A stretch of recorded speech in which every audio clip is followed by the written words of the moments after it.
நீ என்ன பண்ணி வச்சிருக்க? எங்கள் அண்ணன் டெரரிஸ்ட், உனக்கு எங்கள் அண்ணன் பயங்கரவாதி உனக்கு. அப்போ குஜராத் கலவரத்தில் பல ஆயிரம் பேரை கொண்ட உங்களுக்கு என்ன பேர்?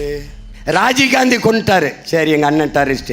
ராஜீவ்காந்தி எங்களை 20,000 பேரை கொண்டார், அவருக்கு என்ன பேர்? International terrorist. அப்படி ஒன்றா வைக்கலாமா? கஷ்டமா இருக்குல்ல, கேட்க சங்கடமா இருக்குல்ல? அப்படின்னா எங்கள் அண்ணனை நீங்கள் டெரரிஸ்ட்னு சொல்லும்போது எனக்கு வலிக்கும், என் பிள்ளைகளுக்கு வலிக்கும், மான தமிழ் மக்கள் ஒவ்வொருத்தருக்கும் அப்படிதான் வலிச்சிருக்கும். தாயை தந்தையை கட்டி வைத்து விட்டு மரத்திலே தந்தை தாய்க்கு முன்னாடி மகளை வன்புணர்வு செய்து உயிர் உறுப்புக்குள்ளே துப்பாக்கி செலுத்தி வெடிக்க வைத்தவன் இந்த ராணுவம். இந்த ராணுவத்தின் அனுப்பிய பெருந்தகை யாருன்னு உனக்கு தெரியும். சிங்கள ராணுவம் என் தங்கையில் அக்காக்களை வன்புணர்வு செய்து கொலை செய்ததை விட இந்திய ராணுவம் IPK பீஸ் கில்லிங் ஃபோர்ஸ், அது பீஸ் கீப்பிங் ஃபோர்ஸ் அல்ல. நான் கூண்டுக்குள்ள இருந்து கூவுற 7 நாள் சத்தம் கேட்கல.